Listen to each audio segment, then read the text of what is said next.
Brilliant. So the what of the team culture, I suppose I've put a picture here as an aid to help me explain what it is to me. And if you look at, the building of a house as your result on the field in terms of your team, in terms of your club, you could think of the walls and the roof perhaps as, the physiological, psychological, technical and tactical and mental elements of your players collectively. But for me, whatever you build is going to be built on shaky foundations unless you've got a strong team culture. So for me, the team culture is what I start with. It's the foundations of everything that you add, and it ensures that when things are difficult, that you're going to stand strong. So that's what team culture is all about. And then we can flick through the next. Yeah, that's brilliant. I'll have to see if I can get that a bit bigger. That's brilliant. Yeah, so the first point here in terms of what team culture is that it already exists within your setting. Without ever really doing anything about it, there is a strong likelihood that there will be negative traits in your team culture. Unless you actually take ownership of it and drive it down the line of what you want it to become, there is a tendency for traits of negativity to creep in. So, for instance, there may be egos within any club setting. I think it's only human nature when you're getting 20 or 30 or 40 people together that some people will have egos.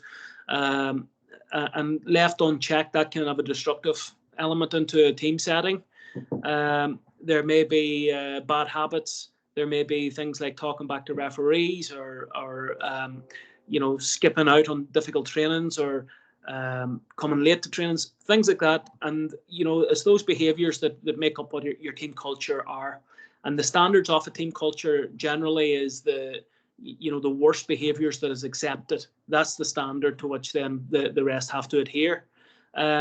So in creating a team culture, in essence, what you're doing is you're making your standards known to everybody so that if there was a problem and people were falling below those standards, you've got a form of recourse then to go back on and to say, look, we agreed that our team culture had standards and you're slipping below them.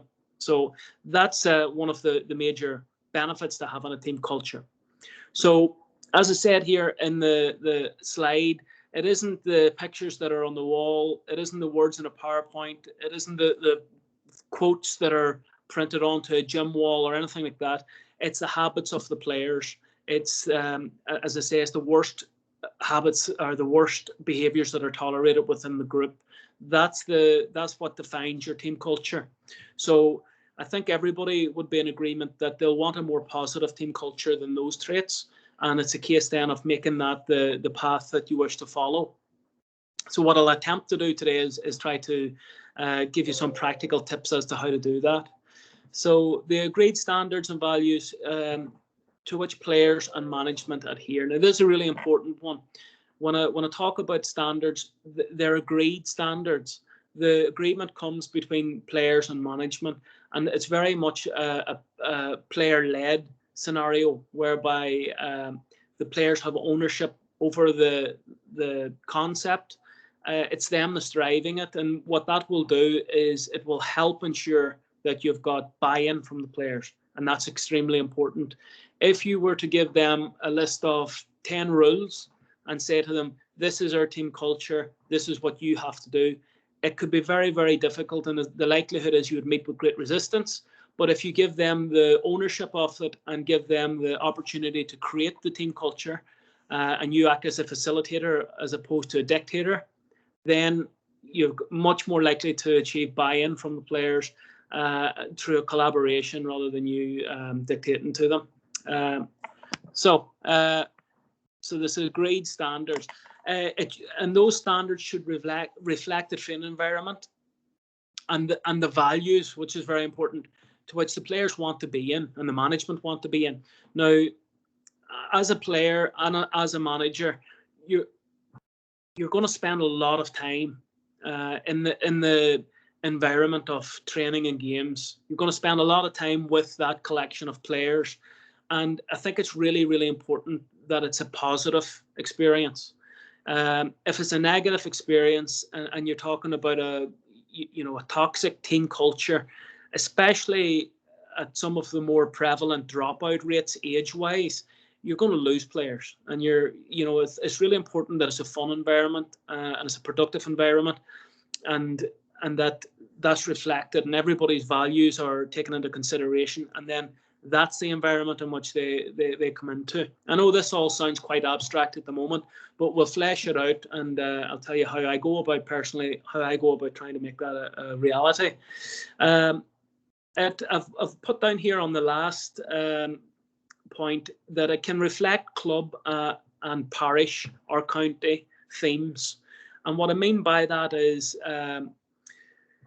in Fermanagh, where I work, I'm actually a Tyrone man, by the way. It's a common misconception I'm from Fermanagh, and I like it just knowing that I'm actually from Tyrone. But I've nothing against the Fermanagh folk. They're fantastic people. And as part of my role, as I'm sure a lot of the GDAs and GDOs here on the call would attest, part of my role is to be going around Fermanagh, going to different clubs and going to different schools and helping with their coaching. And coaching kids. And there's one particular school and club, and it's very apparent when you're down there. It's very, very rural, first and foremost. A lot of big families and cousins, and they're very tight knit, and they almost have a pride in how tough they are, in their toughness, in their physicality when it comes to senior level. You're talking to any of their neighbouring clubs or some of the clubs that play them regularly, and they know they're going to be sore for a week after playing this team. And it's funny, whenever I went to their primary school to coach some of the kids, in the most horrible of weather, be it snow or rain or whatever, their head teacher was, I don't think we ever cancelled a lesson. It was like, okay, out you go. And you would see half of the kids come out in their shirt sleeves, and they love nothing more than shouldering and getting stuck in. Now, that's the traits of that particular club, and they're very, very much revel in that. They love it, and they're known for it. And it may be that if that's something within your club, you might want to put that into your team culture, because it really helps build a strong identity, and it adds to the ethos of the club, if you will. Indeed, when you think then as well about Munster football, I'm sure Kerry people look at themselves as the aristocrats. And you look at Ulster football, and Down people will talk about a Down swagger. There are identities, and it's important that if you've got an identity within your club, try to get that included in the team culture. And the beauty of that then as well is that can be a common thread throughout the teams in the club, to tie together a real identity. So from under 8s, under 10s, or whatever it might be, the whole way up to senior level, that can be a thread that runs through the teams. So again, abstract, but I will get to how we try to do that at least. Okay, I'll go on to the next slide from there, and the next one. So it's the why, really. Why do we create a team culture? Looking at some of the benefits from that, really. Okay, so looking at the first bullet point there, without addressing your culture is likely to have negative traits. I think we've spoke about that one.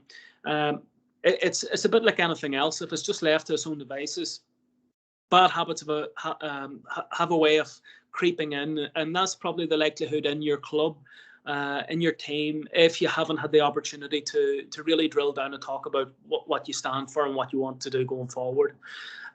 So in creating or cultivating this team culture, it's the creation, if you will, of clear, concise guidelines to ensure optimal environment for progression. Now, that's how I would describe it. It might be different based on your setting. So, for instance, if you're a manager of an under 10 team or an under 8 team or an under 12 or whatever it might be, it may be about retention, it may be about fun, it may be about participation, and that's fine. And I would think that those traits should be present regardless of your setting, even if it's senior intercounty. You don't want people dropping out because they're just disillusioned with the seriousness of it, or the environment is too hostile or something like that. So I think fun is something that could be an ever-present, some element of fun or togetherness, certainly. So that would be one thing that you would want. But for me, the clear, concise guidelines are there to ensure everybody knows what they're working within, the construct that they're working within. The next bullet point there says a collaboration of high standards and shared values. This is really important. It's, as I said earlier, it's a collaboration in that it's a shared project, but very much the players have ownership of it. I think whenever I'm introducing my team cultures, this is my third year now with Fermanagh Ladies as manager. So it's going back almost over 2 years ago now from when I first sat down with the group, and straight away I tried to start to implement for me the team culture. As I say, it was never the case of telling them the guidelines to which I wanted them to adhere to. Rather, was I facilitated them in creating their own team culture. However, I've got an idea of what I want them to stand for. I know the good values that I want within the team culture. So I scaffolded it in such a way that I led them to the answers that I wanted, whilst also giving them the freedom to add what they wanted as well. I'll show you how to do that later on. So the collaboration of high standards, shared values, the creation of a shared mindset. I've stole a quote from Brendan Rodgers, the Leicester manager. He used to talk about a one brain philosophy, or a one brain philosophy, in that everybody in the group knew that they were all pulling in the same direction, and they knew the values to which they adhered to. They knew the standards which were there, and they knew that if they dropped below that, then the standard wouldn't drop, but their behavior may drop, but the standard doesn't change. So their behavior is the thing that needs to get back up to the correct standard, not a case of the standard dropping to appease their behavior. And I think without that clear, concise guidelines, sometimes that can happen in team settings where a player may show a lack of discipline or some bad behavior in some way, and they're let off the hook because there's nothing clear and concise in terms of guidelines there to adhere to. So maybe the manager thinks, okay, well, look, we'll let that slide. But if you've got it down, if you've got it really clear within the players that they know these guidelines exist, it's really easy for you as a manager then to say, look, your behavior has dipped, the standards remain the same, and we're going to have to get your behavior back up to where it should be. And I think at that point, it's good to share with the rest of the players that, look, such and such obviously let themselves down in this scenario, but they're back on board. They've understood that the conduct wasn't good enough, but the most important thing is that the team culture is there, the standards remain, and we continue on down that road. And that keeps everybody consistent with the message on board. So within, and this is a good point, I don't want to scare you with this one, but I think it's a very valid point, that if it is that you're trying to create a high performance setting. So I talked earlier about, some of the underage teams where fun might be the resounding element, where participation is at the core of everything you do, and maybe winning isn't that important. But there will be the other side then, of course, probably in the setting I'm working at with intercounty teams. For me, it's really, really important that it's a winning culture and a high standards are prevalent. With that in mind, high standards aren't for everybody, and you're trying to raise the standards up to a very, very high place. That will be met with resistance on occasion, unfortunately. And it's important, though, to stay true to your high standards. High standards aren't for everybody. Excellence isn't for everybody, and you will get resistance. But it's important that in that instance, that you revert back to the core values which created the team culture in the first place. Those are the things that don't change. That's your compass, if you will. You can't go wrong. And that's why it's so good to have a team culture in place, because even in times of doubt, where you might even doubt yourself as a manager, you've got your compass of the team culture there to keep you right. So build the standards to which the future will be shaped. I suppose that's the first conversation with your team. What do you want to do? What do you want to be?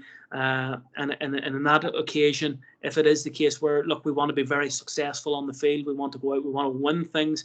Okay, well, in order to win things, then we have to have high standards. These standards will help us create the future that we want. So that's why we create a team culture.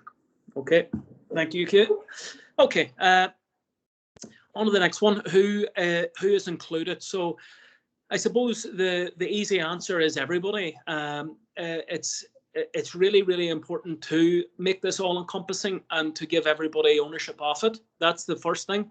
In order to do that, it's extremely important to achieve buy-in. Buy-in's everything in this. If you're unable to get the investment of the players, then unfortunately it's probably destined to failure. I would have in my team cultures that there's a humility and an honesty within the players, and that things like idle talk and gossip and barstool talk and stuff like that is completely frowned upon. And it's up to then the players to have the honesty to call out each other and say, you know what, that's not how we do things here. That's maybe how we done things in the past, but at the minute now we're all in the same. We're in the same ship. We're going forward, and we're not talking and trying to hurt ourselves. We're all going the same journey. So that's why it's really important to achieve buy-in from everybody. In order to do that, I say must be player-led. Management act as facilitators. As I say, you can scaffold it in such a way that you get in the values that are important to you, and maybe within the meeting, the initial meeting, it might be an idea that management have an input in terms of they can put in a few values as well, a few standards to which they want in the team culture. But it's very much a player-led thing. These are the guys that are out there that are going to be showing sacrifice, commitment to the cause, that are going to be going through tough trainings and big hits and everything else. It's up to them to make it the atmosphere and environment in which they want to spend their time in, and that is most likely to yield the results in which they have highlighted that they want. I've put down there as the third bullet point, an opportunity to show appreciation. And that to me is very important. Sometimes there can be an atmosphere in a toxic team culture whereby it's easy for people to create a hierarchy in their panel or in the wider coaching and management team. And again, that mightn't be intentional, but it's one of those things that may creep in, and it's really important to guard against that. So for me, it would be a case of showing appreciation and making it completely all-encompassing, with the knowledge that your star full forward might be the person that grabs the headlines, but they can't do what they do without a midfielder giving them the ball. The midfielder can't do what they do without the having the base of the defence behind, who in turn are directed by the goalkeeper. The substitutes are pushing them on to be what they can be, and ensuring that they're training at the right level. You've got the medical team ensuring that they're out there and they're fit and that they're rehabbing and prehabbing. You've got the performance analysis team and statistical team to ensure that they're given every opportunity to be at their best, and so on it goes. And nobody can be what they at their best without the next person in line, regardless of whether they're a kit man or woman, whether they're stats man or woman, or whether they're the star forward. So it's really important to ensure that everybody is valued. And I would use a team culture in order to put that as part of your ethos. And that leads me on to the next one, the collective before the individual, the we before the me is really, really important. Everyone is a cog in the machine. Now, these are things that you, I think, are central to a positive team culture, as opposed to, having that sort of single-minded negative viewpoint where you're bigger or you're better than the next person in line. So it's really important that everybody shows that humility. So that's the who. So we've done the what and the who. If we go on to the next one there, Hugh. How? Okay, this one's a wee bit more interesting in terms of making it a bit more practical. So firstly, establishing buy-in through the team culture introduction. So I would, what I do is I sit down with the girls, would make up a PowerPoint. It can be as basic as you want, but it's an introduction to the players as to what a team culture is and why we're introducing it into our team setting. So it could be something along the lines of what we have just done. It's a acknowledgement of the advantages that we can gain from introducing this is what it's about. And from that point on, then you're much more likely to achieve buy-in. Within this meeting or workshop, whatever you want to call it, with your players, I would brainstorm values.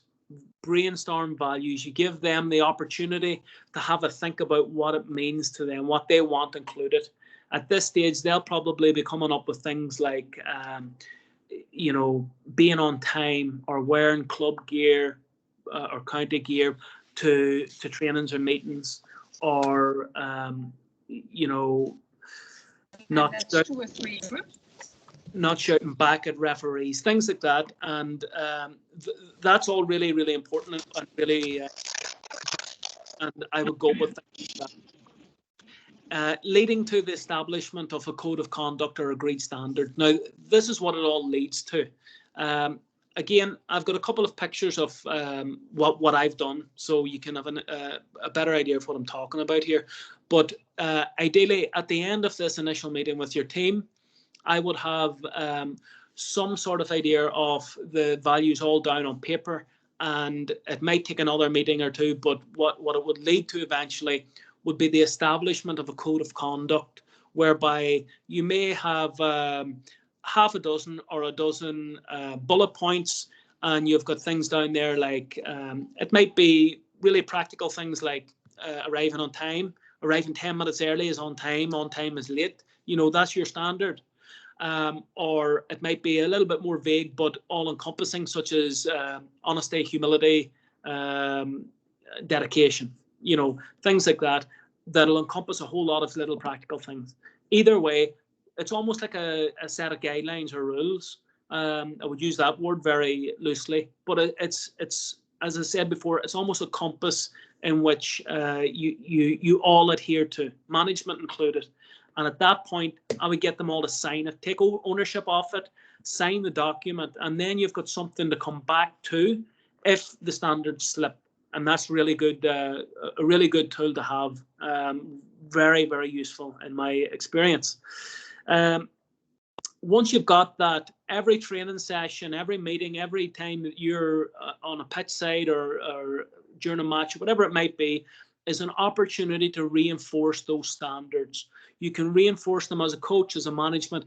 It should be almost tattooed into your communication techniques. It's new vocabulary for you in terms of these standards that they have created.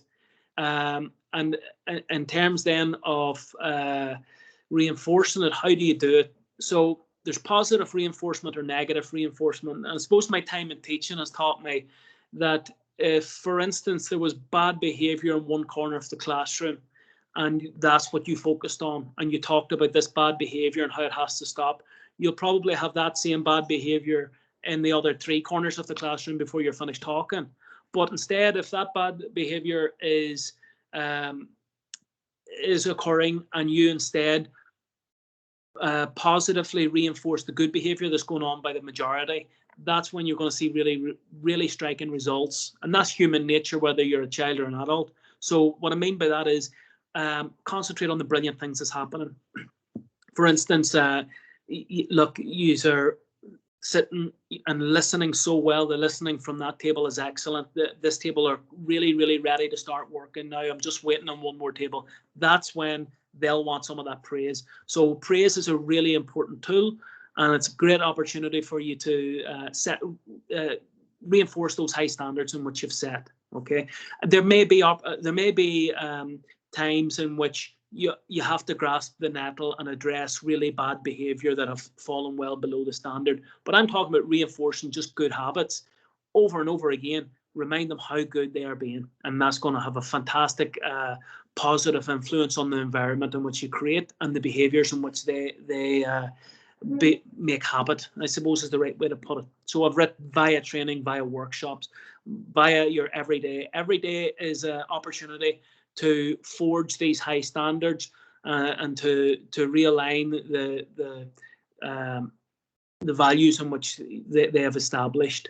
So refine, refresh, and reinforce over and over and over again. Make it your daily routine, and fight for your standards in which they have created. It's really important. It's a daily battle to fight for your team culture, and it's very much worth it. Is the message I would give to you. This team culture is potentially huge in your club, in that it's the roadmap to success, to progression, and whatever way you define success. When I say success, it's very easy to think medals, to think cups, to think championships, but I'm talking about progression. I'm talking about a reinforcement of high standards over and over again, which, if they're done, could lead to success on the field. But there's many elements to that. But we want to give ourselves the best chance, and that's done through the team culture which you've established. Okay, so on to the next one, and the how-to. How do we implement the high standards? So this one, the first picture that I've put up there, you'll see the Fermanagh logos on it. This was probably the second or third time that I met the Fermanagh ladies senior team a few years ago. I talked about some non-negotiables that I wanted in, within our environment, and this is what I'm talking about when I spoke about earlier, scaffolding your meeting in such a way that you're getting your values in there as well. So this is how I done it. I said there were certain elements to our style of play which were non-negotiable. So you'll see some of them on the right-hand side, like zoom that in a little bit. So things like running technique and tackling technique and kicking technique. I like us transitioning from defence with real speed as well. So that just doesn't happen. Work needs to be done around that, and to make people understand the element of supporting runs and of course the element of using those supporting runs, communication, conditioning, everything that comes into that. But it's a non-negotiable within our team setting. Breaking on mass with pace is very important to us, and breaking the lines of the opposition. So those things I spoke about as non-negotiables in our style of play. The others are more team culture mind. Whenever we're talking about being coachable and having a desire to improve, having a burning hunger, I think that was really, really important for me. And probably within the first season or two, some players made way, some players opted out because, as I said before, these high standards aren't for everybody, and maybe it was a bit too hard for some people. Other people, maybe they had to be pushed rather than jump because maybe the burning desire wasn't evident. So what we've got, though, is we're getting stronger and stronger. Every time somebody has to leave or feels like they need to leave, our team culture is that bit more solidified over and over again. And the result is a concentrated higher standard. So that's the first thing I introduced them to. You can go to the next one there, Hugh. I think that's just the next slide in the same introduction, or the same presentation, sorry. You'll see then that was just the team culture introduction. So we talked about what team culture was, what it meant. Again, I used this as an opportunity to maybe scaffold in such a way that they were thinking along the lines I wanted them to think of. We've got loads of really, really good values down the left-hand side there, like mindfulness and dedication and work rate. pride and passion, togetherness, accountability, things that are the opposite of ego or individuality. So those are the fantastic values to which I wanted them thinking about. I wasn't saying these have to be in our team culture. At this point, I'm just saying to them, this is what a team culture is. This is what the concept is. These are the sort of things that positive team cultures have in them, that high-performing team cultures have these fantastic values in them. But it's up to them to go and pick them. But I've certainly sowed the seed, shall we say. The results of those, you can see some of the results in the middle column there, where of things like clean change rooms and buses and things are a telltale sign of a very positive team culture. Personal issues left at the gate, and I'm not suggesting for a second that we're not, holistic and player first when it comes to the well-being of players. But when we're there to work, we're then there to work. They also know that they can approach us, and that's all inbuilt as well within their values. Respect is massive, and don't expect that you've got respect from day one as a manager. That needs to be earned through honesty and through standing up for your players and being there for the players and being empathetic, and it's a process. And much like the team culture itself, it's a process over time. It's not instant. Okay, the right-hand side, talking about the dedication that it takes, all-in approach is part of what we want it to be. And then the result of which, over time, in the middle, that middle quote, the middle at the bottom there is a quote by Alistair McCaw. I think he's on Twitter if you follow him. He's a former Olympian in terms of cycling, but he's something of a motivational speaker nowadays, and he's absolutely fantastic when it comes to things like team culture. So in his words, in a team where culture is strong, you won't find players waiting for their coach to call out poor effort or bad behavior. Instead, it's the players themselves who will remind their teammates, no, that's not how we do things around here. Now that's massive, and I suppose the first telltale sign that was occurring in my current role with From Analytics was, I'm trying to think if it was year one. I think it was year one. We were waiting on a team gear, polo tops and training tops and things. All the squad didn't have them, and some of the players had club gear on, and they were ready to run out onto the field for a warm up before one of the early National League matches. And one of the players stopped them. One of the players who very much took the team culture on board. She was an elder statesman. She was somebody that the other players looked up to, and she stopped them and turned them around and says, right, we've got enough county gear in the changing room amongst us to get everybody wearing at least with the crest on our chest. So club gear off, county gear on. And that was the way we went out then. That was a standard. That was her saying that's not how we do things around here. So that was your club or your team culture in practice, actually working in practice, and not theory, not talking about it in a PowerPoint, not talking about what it might be or what we want in theory. This was it working, and that's a brilliant moment. So you'll know it's working when you're under pressure. What you resort to as a team, that's when your team culture. When everything's going fine, it's easy to have a good team culture. Sure, it's easy, everybody's happy. But whenever you're facing adversity, that's when your team culture will earn its stripes. And I would like to think, as manager of this team, we've got a habit of coming back when we're behind. We've come back from 11 points and 9 points, several times 9 points, and 7 points on occasion behind. We have come back to win games. And that to me is a mark of our team culture. It's a mark that the girls are never beaten. There's a real resilience there. And that's down to a one brain philosophy, that we know that we're not just dying off individually, that we're fighting collectively. So for me, that's very, very important. We can go to the next one there, Hugh. This is how we actually formed our values. I got the girls to go with post-it notes and write down all the values they wanted. They'd done this in really small groups, and that enabled even the most timid girls to to feel comfortable enough to put pen to paper or to have an input. And then we ended up with a load of Post-it notes. So the first thing I got them to do then was to get all the Post-it notes that were the same, just put them on top of each other. So we've got, instead of 10 Post-it notes saying honesty, we've got one pile of honesties.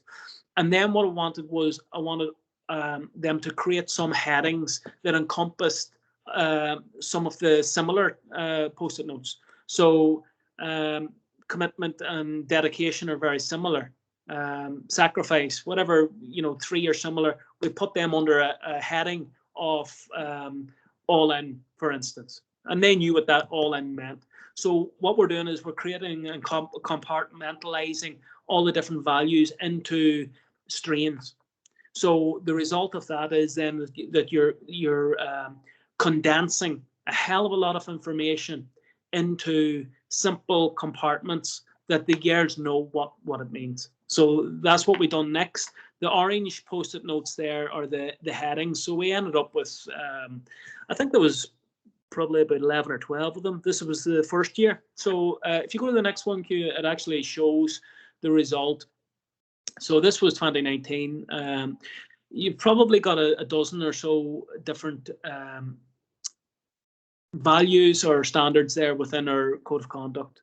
And you'll see all the signatures around that where players and management signed it. I think that was signed after the meeting we done it. The few that didn't make it to that meeting signed it afterwards if it looks a wee bit light.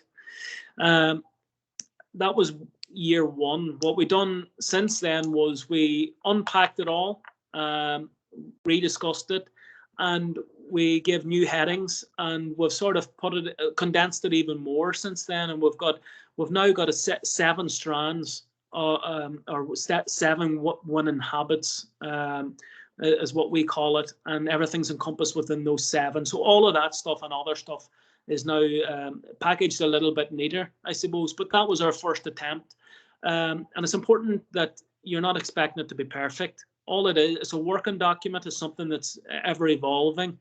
We've never scrapped it. We've just helped evolve every time, and that's something that we're continually doing. So that's that one. Yeah, lovely. We can go on to the next one. Right, before we go to conclusion as well, we would update that with little workshops here and there. One of the workshops that we done that I found was a resounding success was a scenario-based exercise where I read out, I think it was 6 or 7 or 8 possibly different scenarios on a piece of paper. So for instance, one of them might have been, you're working extremely hard in training, but you're not making the match day panel, and put that inside an envelope, and then put that envelope to the side. And then I thought of another one. You've been injured, you've been out long term, you're now fully fit, but you're not getting selected. Put that one in the envelope, and that's 2 scenarios. So I think we've done 7 or 8 scenarios altogether. I created the scenarios based on fears, based on what I thought might happen in a worst case scenario where I might find friction with players, based on past instances. So for instance, we've had difficulty in the past, like I'm sure a lot of teams have, where you may be taking somebody off, for instance, and they've reacted poorly.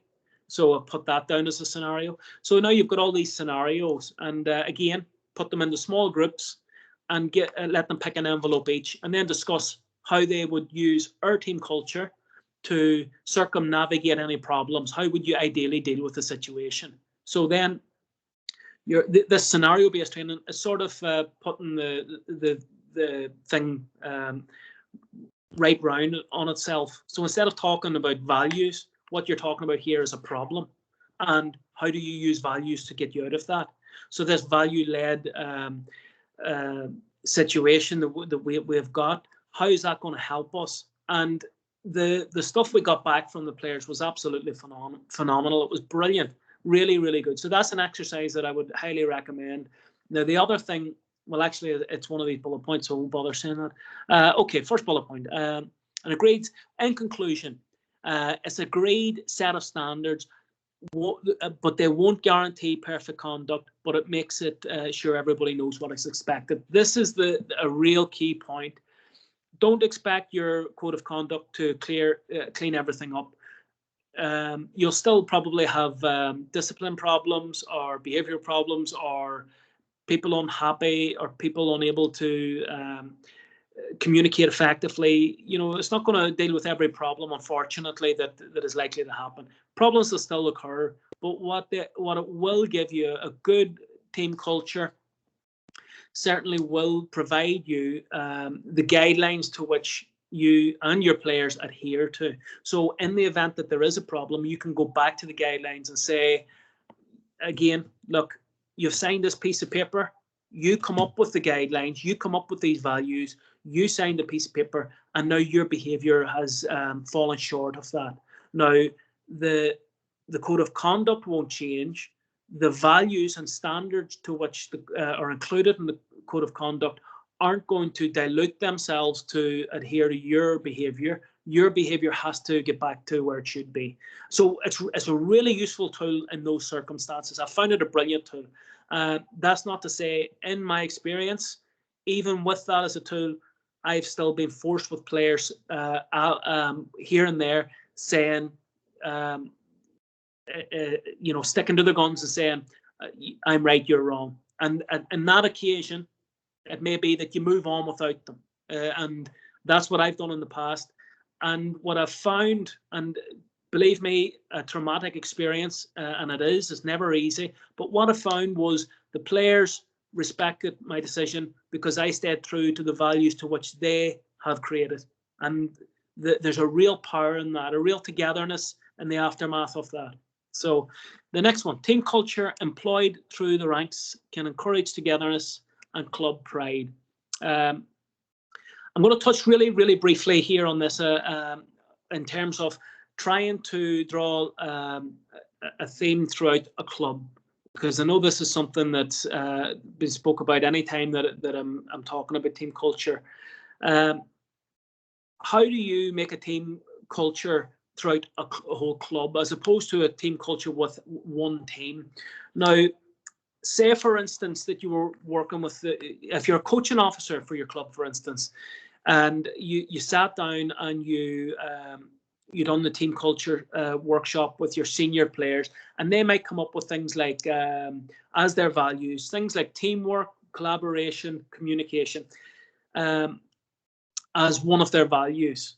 So how could you get that trend through the younger groups? It could be as simple as saying to your under sixes, is it better to share or to be selfish? Should you let people join in or keep the ball yourself? Now, that's a loaded question with a very much you're pushing them towards you where you want to go, but that's okay.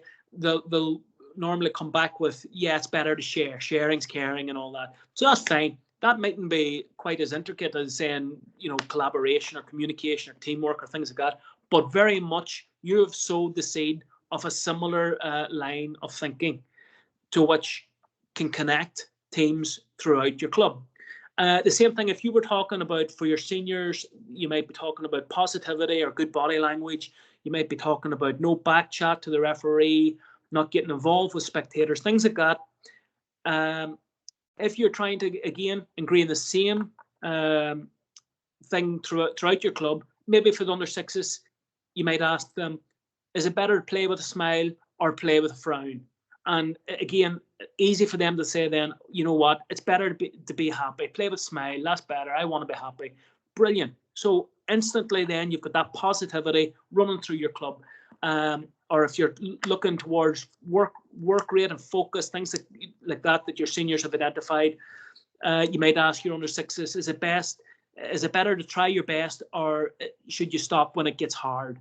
And again, that's the very building blocks of what the seniors have done. And you might just start with those three things, for instance, with your under six or under eights or under tens. We're a team that share, that play with a smile, that try our best. That's our three values. That's the three things in this club and this team. But those three things link the under 6s to the under 10s to the under 12s to under 14s. Those are unique to the club now. Those are our club team value, team culture.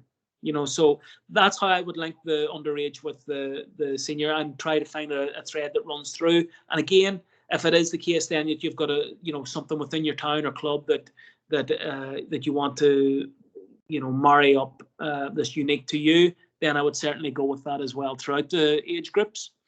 The next one there is high standards aren't for everybody, excellence isn't for everyone. We've certainly touched on that one, so that's fine.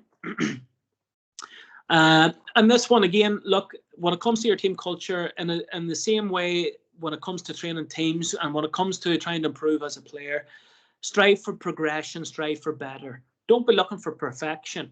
Perfection's just some idea in somebody's head. Strive for progression. And if you get a wee bit better every day, that's when you're going to see tangible results and differences. Okay, and that's what we must all strive for, is better.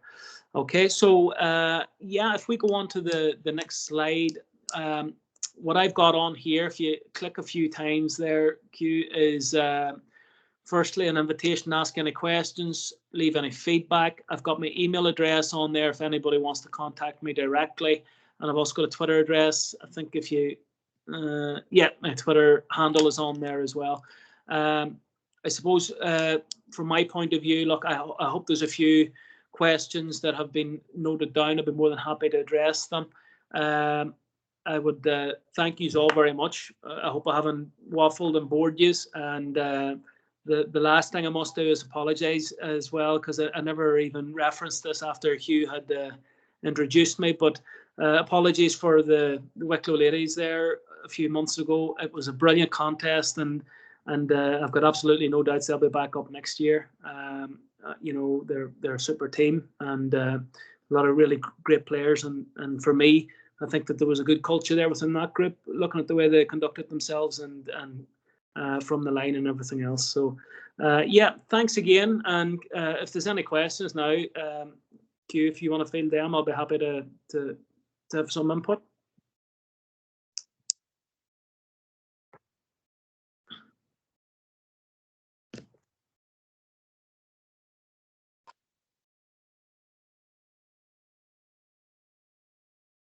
John, it appears there's a lot of questions have come through there in a chat.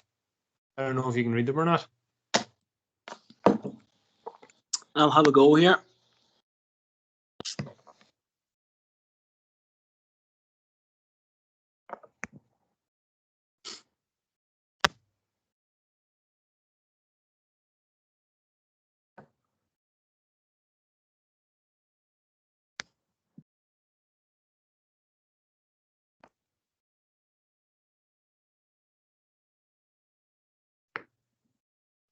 No, I can't see them. I think maybe it might be yourself, Q, if it comes through on your side. Let's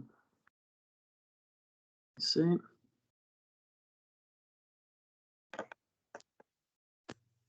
I can see one here, Johnny. I'll read it out. I don't know who's sending it through here, but I'll read it out now. Thank you. How do you address strong egos in a squad that have an impact on team culture and undermine everything that is good about the team? What strategy is used? That's really difficult. I suppose going as manager within any group, got to make your mind up what you want to do, and if it's appease people and keep a reasonably happy team, to keep your best players there, then that's a battle then that you're going to be faced with.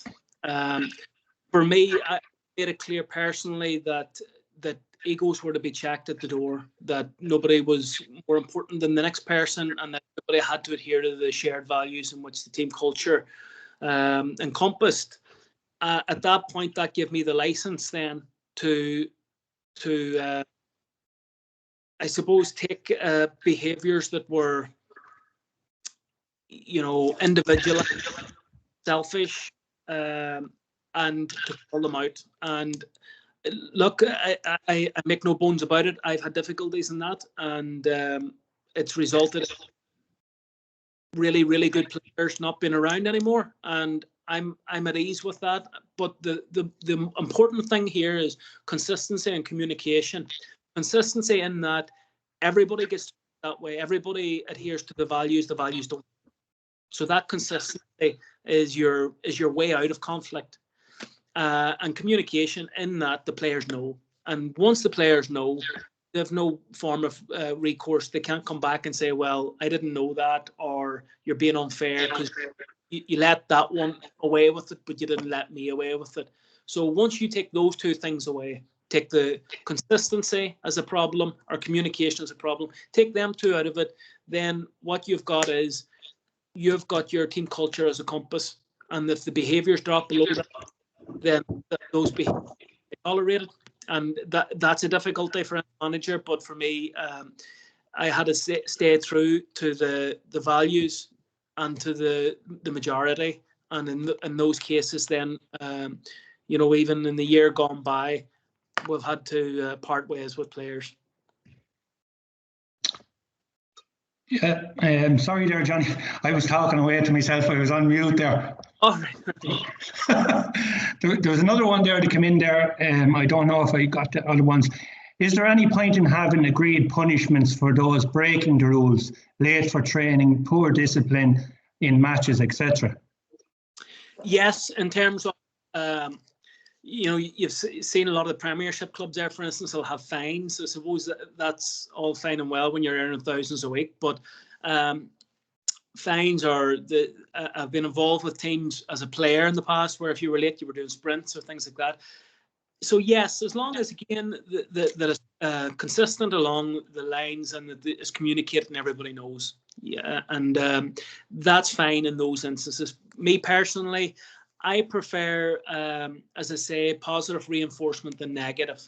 So it's not something that I do personally. I don't use sprints or press ups or anything as a deterrent or as an encouragement to do better. I don't. It's all positivity. It's within our group. It's doing things right, getting praised for doing the right thing, and then what you've set then. It's intrinsic versus extrinsic motivation, and what I mean by that is, if you're setting certain factors that make people want to try harder, like the carrot or the stick. Like you're going to get sprints here if you don't do it well, or you're going to get, medals if you do.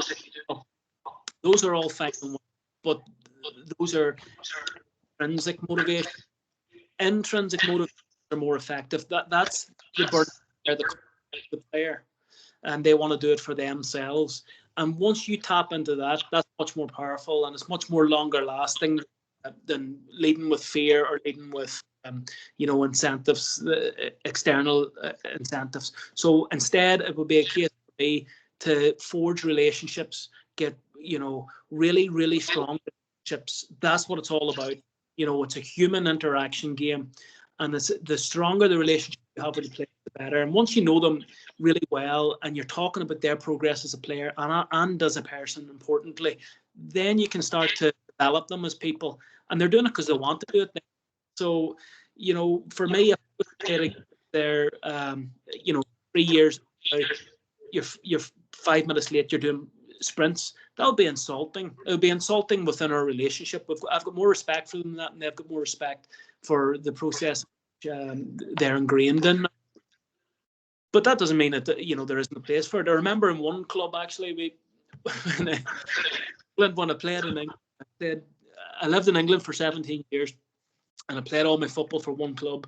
And there was a stage with one manager where they had a jersey that never washed, and that the worst trainer had to wear it the next day. It was a Rangers jersey, really, really stinking and dirty and wet, and it lived in a container.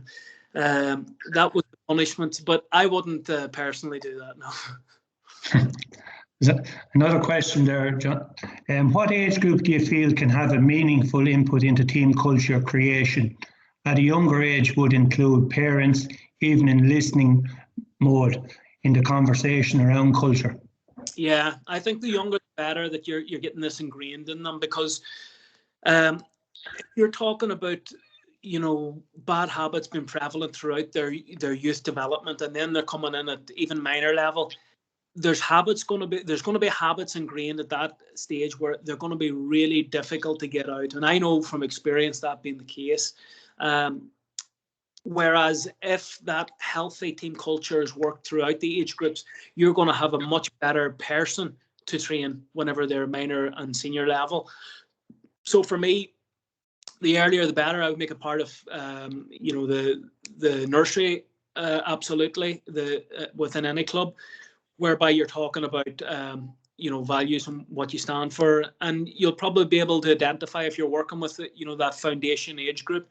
You'll probably be able to see some bad behaviours creeping in or beginning to establish themselves.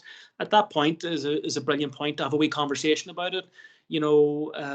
I've just noticed the last couple of weeks that there's a lot of shouting whenever the coach is talking. So why is it important to listen? Is it good manners to listen?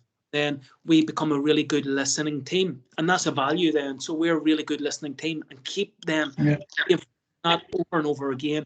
We're brilliant listeners, and then it's a self-fulfilling prophecy. But that needs consistency through the messages of all the various coaches and through the script as well for the manager right through.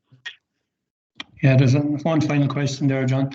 Any suggestions on creating a culture in the current climate when meetings are not allowed? Really difficult, because I find personally that the interaction between people on a human base or human level is it lends itself to being honest and opening up and to being reflective and delving into these things and getting the more and more out of it. So these current conditions will make it more difficult than ever. But in the same token, they do, whether you're talking about the physicality or the mental side of the game, certainly the technical and tactical elements, it's all been affected negatively. And in terms of building team culture and positive values, then that's no different at all.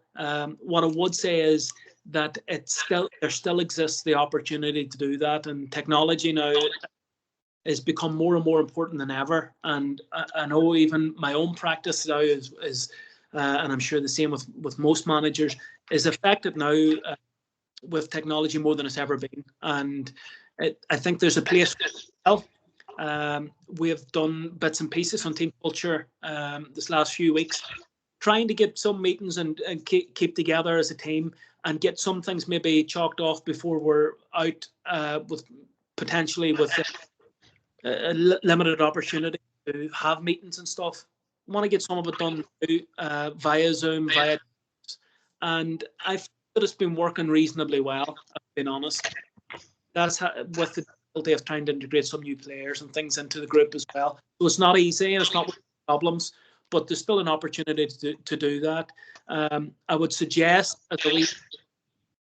as a wee thing to help that process, I would suggest maybe creating some team leaders within your squad and giving them maybe 5 or 6 players each to oversee, and then those leaders helps them. It helps them develop as people and players, and they can be a wee group and they can have discussions, and then you can feed that back into the main group. With me, I find that really effective. Here's another one's after coming in, Johnny. You might have answered a couple of these along the way there for last time, but I'll read it. Coaches change year to year and players move up through the age groups and eventually to adulthood. They will encounter many coaches who have different values and goals. How do you get all coaches to buy into a club team culture? And if coaches change from year to year, would a coach be redefining that team culture with their team yearly? And the final bit of that is, given that teams can't meet currently, would you recommend holding a team culture introduction online with players? So first I'd answer that, but yes, that's what I've done only within the last week or two there. And I found that it went pretty well. So you could introduce it online via a Zoom or conference call of some sort. It's doable. It's not ideal. the perfect scenario is to, obviously that you do it in person, and maybe we'll be in a position where we can do it outdoors in a bright evening in the not too distant future, and that would be better than online. But doing it online is better than not doing it, in my opinion. Now, the first part of your question there, Q, was it's about the coaches changing from year to year and they're moving up through the age groups, eventually to adulthood. Will they encounter many different coaches, have many different values and goals? Yeah, look, I suppose it's a problem that's prevalent right through the majority of clubs. And it would probably start with effective club planning, where you've got a club coaching officer overseeing the development of your squads, and then they could maybe take ownership of the team culture, or the coaches coming in adhere to that culture, or at least that they're compatible with it. But I'm not naive that the clubs in Wicklow are any different to the clubs in Tyrone or Fermanagh that I'm used to, in that it's difficult to fill roles at the best of times. So you're going to have, in cases, you're going to have people with different values. That's the way it is. I would suggest is that the club team culture, that the values within that are still of a positive nature. I think that in anybody that I've helped or anybody that I've seen deliver any sort of team culture workshops with players, I'm yet to see them put really bad traits. I'm yet to see them putting in questionable values, like win at all costs, or talk back to the referee, or be aggressive. Not I typically don't see that. So people's values, even if they don't adhere to it themselves that well, usually they're on the money, and by and large, they're trying to build the player, build the individual, and by the time you get to senior, the culture will probably be a good culture because you've got players with good values. So get the work done early on. There's just a quick one there. What was the third tip for the under sixes again? Sharing, play with a smile, and what? What did I write down here? Sharing, play with a smile, and try your best.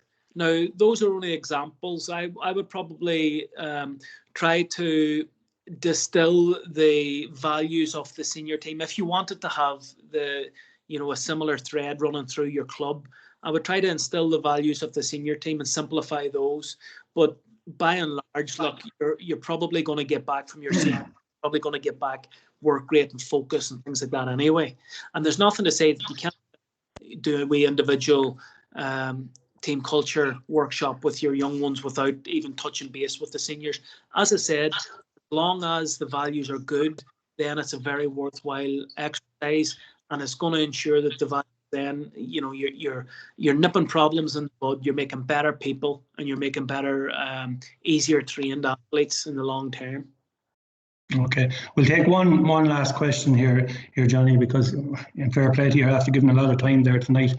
And I've also put the Wicklow GA YouTube link up there, so we'll have this presentation up on the YouTube there tomorrow, along with the recording. So if anyone wants to share that around or look at it again, you'll be more than welcome.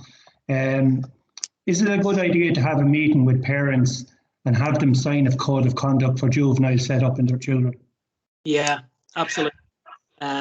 Look, when you're talking about younger participants within your club, the buy-in from parents is absolutely key.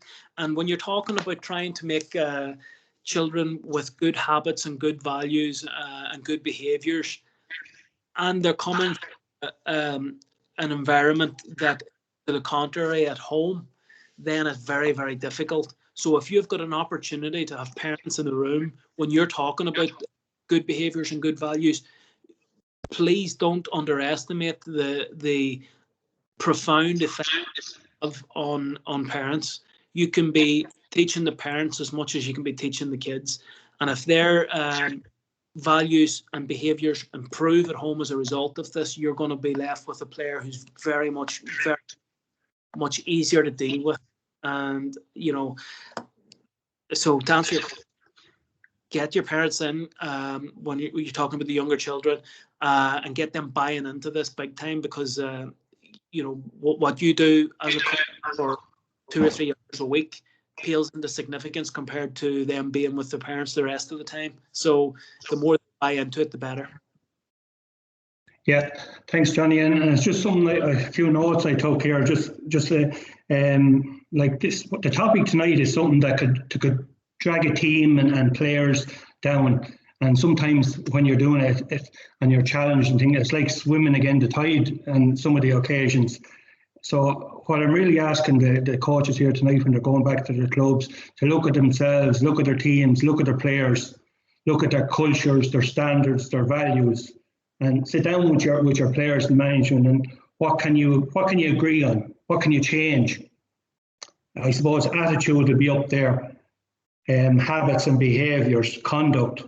But as Johnny said in the presentation, the nuts and bolts behind the whole lot, it has to be player and coach led to get the best benefit out of team culture.